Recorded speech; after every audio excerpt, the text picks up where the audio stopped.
O pengueni konuşuyor herkes. Nereye gitti bu penguen diye. Her yerde o var değil mi?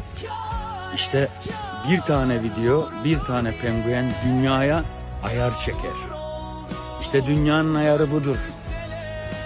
Ya hepinizi hoplattı değil mi? Hepimizi. O penguen nereye gidiyor ben size söyleyeyim mi?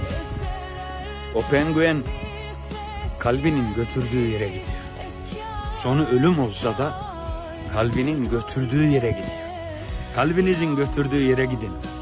Kimi istiyor, neyi istiyorsa ona gidin. Bu dünyaya yalnız geldik. Yalnız ölmeyin. Gönül verdiğinizin, gönlünüzün sahibine gidin.